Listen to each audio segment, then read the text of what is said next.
اسما نے روسی عدالت میں طلاق کی درخواست فائز کی۔ واضح کہ 11 دن کی شدت پسندانہ جھڑپوں کے بعد اسلامی گروپ حیات التحریر الشام کی قیادت میں ایک باغی اتحاد نے بشار الاسد کو اقتدار سے ہٹا دیا، جس کے بعد وہ اپنے خاندان کے ساتھ روس فرار ہو گئے تھے۔ روس نے انسانی بنیادوں پر بشار الاسد اور ان کے خاندان کو پناہ دی تھی۔ میڈیا رپورٹس کے مطابق بشار الاسد بھی لندن جانے کی کوشش کر رہے ہیں، تاہم روسی حکام نے ان کی جائیداد اور رقم ضبط کر لی ہے۔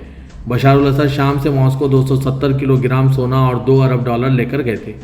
روس نے ان کے بھائی اسد کو پناہ دینے سے انکار کر دیا تھا۔ 59 سالہ بشار الاسد نے 2000 میں اپنے والد حافظ اسد کی وفات کے بعد اقتدار سنبھالا تھا۔ حافظ اسد 1971 سے شام پر حکومت کر رہے تھے۔ 2011 ان کے دور حکومت کے لیے ایک اہم سال ثابت ہوا، جب ہزاروں شامی عوام جمہوریت کے مطالبے کے لیے سڑکوں پر نکلے، لیکن انہیں حکومتی جبر کا سامنا کرنا پڑا۔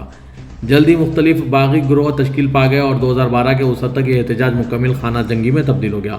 بشار الاسد کی اقتدار سے معزولی ماسکو کے لیے ایک بڑا دھکا ہے، کیونکہ روس اور ایران شام کے سابق صدر کے ایک اہم حامی تھے اور 2015 سے شام میں فوجی مداخلت کر رہے تھے۔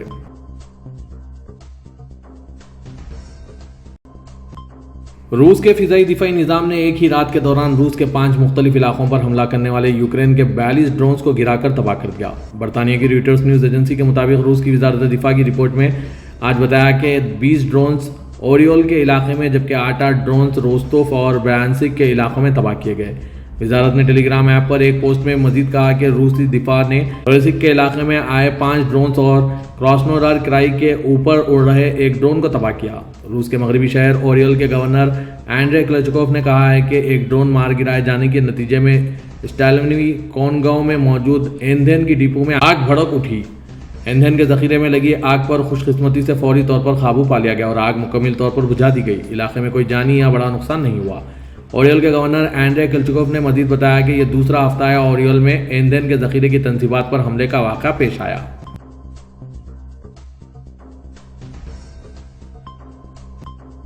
اردن کے وزیر خارجہ ایمن صفدی نے شام کی نئی حکومت کے سربراہ احمد الشرا سے ملاقات کی۔ اردن کی وزارت خارجہ کی جانب سے جاری بیان میں کہا گیا کہ وزیر صفدی نے شام کے دارالحکومت دمشق کا دورہ کیا۔ رپورٹ میں کہا گیا کہ دمشق کے دورے کے دوران اعلیٰ سطحی وفد نے ملک میں نئی انتظامیہ کے سربراہ الشرا سے ملاقات کی۔ رپورٹ میں مزید کہا گیا کہ الشرا نے اس سے قبل نشاندہی کی تھی کہ اردن اور شام کے درمیان مشترکہ روابط کا امکان موجود ہے۔ سعودی عرب کے ایک وفد نے ایوان شاہی کے مشیر کی قیادت میں شام کی انتظامیہ کے نئے سربراہ احمد الشرا سے شام کے صدارتی محل میں ملاقات کی۔ عرب نیوز کے مطابق گزشتہ ہفتے احمد شرا نے سعودی اخبار الشرق اوسط کو دیے گئے انٹرویو میں سعودی عرب اور ہمسایہ خلیجی ممالک کی جانب سے ہوئی پیش رفت کو سراہا تھا۔ انہوں نے انٹرویو میں کہا تھا کہ ہم خلیجی ممالک میں ہو رہی ترقی کو سراہتے ہیں، بالخصوص سعودی عرب کے جرأت مندانہ منصوبوں اور ویژن کو، اور ہم اسی طرح کی ترقی شام میں دیکھنا چاہتے ہیں۔ احمد الشرا نے مزید کہا کہ تعاون کے متعدد مواقع موجود ہیں، خاص طور پر معاشی اور ترقیاتی شعبوں میں، اور ان میں ہمارے اہداف یکساں ہو سکتے ہیں۔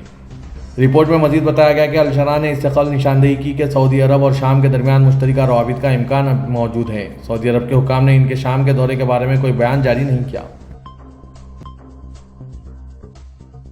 سعودی عرب میں میڈیا ریگولیشن اتھارٹی نے کہا ہے کہ الصحرا ٹی وی چینل کے ایک پروگرام کے اینکر، مہمان اور چینل کے مالک کو خلاف ورزی پر طلب کیا گیا۔ سبق ویب سائٹ کے مطابق اس چینل کے پروگرام میں قبائلی تعصب پھیلانے کی کوشش کی گئی ہے۔ اتھارٹی کا کہنا ہے کہ قبائلی تعصب پھیلانا، قبائلی نسب کو مشکوک قرار دینا، ایک قبیلے کو دوسرے قبیلے پر فوقیت دینا، فرقہ واریت، معاشرتی اقدار، علاقائی تعصب اور ملک کی سماجی وحدت کو نشانہ بنانا سنگین جرم ہے۔ اتھارٹی نے کہا ہے کہ ان ٹی وی چینل کے پروگرام میں سنگین خلاف ورزی کا ارتکاب ہوا ہے، جس کے باعث ان افراد کے خلاف کارروائی کی جا رہی ہے۔ واضح کہ قبائلی تعصب اور فرقہ واریت پھیلانے پر 5 سال قید اور 30 لاکھ ریال جرمانہ مقرر ہے۔ سعودی عرب میں king Salman reserve development authority کی زیر نگرانی حائل میں کنگ سلمان ریزو کمپنی ایونٹ کا آغاز کیا گیا۔ سبق ویب سائٹ کے مطابق کیمپنگ ایونٹ آج پیر سے 45 دن تک جاری رہے گا۔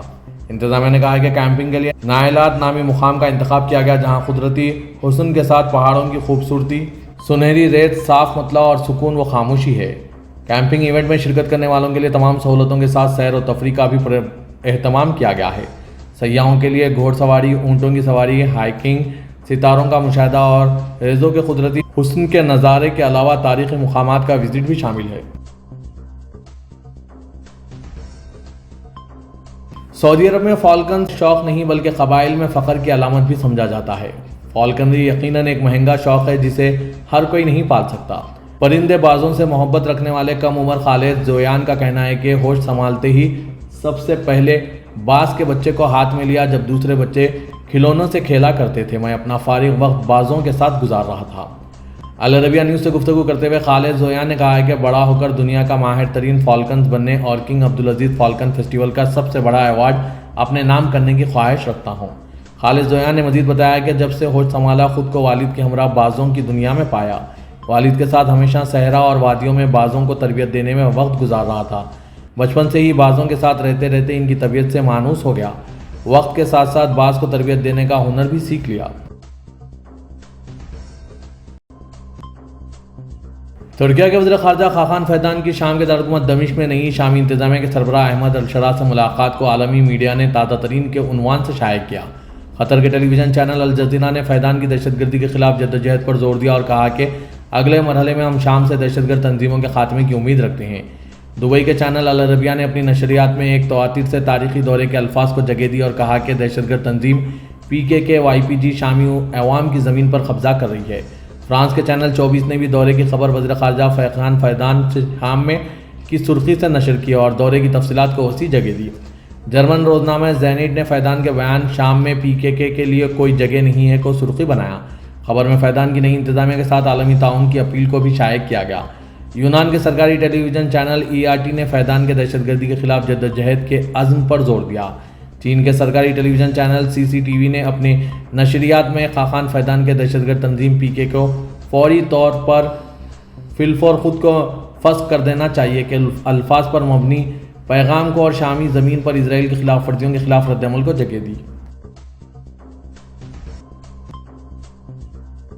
پاکستان کے شہر اسلام آباد کی احتساب عدالت پاکستان تحریک انصاف کے بانی و سابق وزیر اعظم عمران خان اور ان کی اہلیہ بشرا بی بی کے خلاف 190 ملین پاؤنڈ ریفرنس کیس کا فیصلہ 6 جنوری کو سنائے گی۔ آج پیر کو عدالتی عملے نے تحریک انصاف کے وکیل خالد یوسف کو نئی تاریخ سے آگاہ کیا۔ گزشتہ ہفتے چارشنبے کو اڈیالہ جیل راولپنڈی میں 190 ملین پاؤنڈ ریفرنس پر احتساب عدالت کے جج ناصر جاوید رانا نے سماعت کی تھی۔ جج ناصر جاوید رانا نے کہا تھا کہ آج 23 دسمبر کو محفوظ فیصلہ سنایا جائے گا، جس کی نئی تاریخ 6 جنوری کو دی گئی ہے۔ چارشنبے کو فریقین کے وکلاء جبکہ اس سے ایک دن قبل پروسیکیوشن ٹیم نے اپنے حتمی دلائل مکمل کر لیے تھے۔ عمران خان اور بشرا بی بی کے خلاف 190 ملین پاؤنڈ ریفرنس کیس کے ٹرائل کو مکمل ہونے میں 1 سال کا عرصہ لگا ہے۔ نیب نے ٹرائل کے دوران 35 گواہان کے بیانات ریکارڈ کروائے۔ عمران خان کے وکلاء کی جانب سے 35 گواہان پر جرح بھی کی گئی۔ 190 ملین پاؤنڈ ریفرنس میں اہم گواہان سابق پرنسپل سیکرٹری اعظم خان اور سابق وزیر اعلیٰ پرویز خٹک نے بیان ریکارڈ کروائے تھے۔ اس کیس میں سابق وفاقی وزیر زبیدہ جلال نے بھی اپنا بیان ریکارڈ کروایا تھا۔ بنگلہ دیش کی عبوری حکومت نے آج پیر کو ہندوستان کو ایک نوٹ زبانی یا سفارتی نوٹ بھیجا جس میں معزول وزیر اعظم شیخ حسینہ کو ڈھاکہ واپس بھیجنے کا مطالبہ کیا گیا۔ 77 سالہ حسینہ 5 اگست سے ہندوستان میں جلاوطنی کی زندگی گزار رہی ہے۔ وہ ایک متنازع ملازمت کے کوٹا سسٹم پر طلبہ کی زیر قیادت مظاہروں کے دوران ملک سے فرار ہو گئی تھی، جس نے ان کی 16 سالہ حکومت کا تختہ الٹ دیا۔ ڈھاکہ میں قائم انٹرنیشنل کرائمز ٹریبونل نے حسینہ واجد اور کئی سابقہ کابینہ کے وزراء، مشیروں اور فوجی اور سول حکام کے خلاف انسانیت کے خلاف جرائم اور نسل کشی کے لیے وارنٹ گرفتاری جاری کیے۔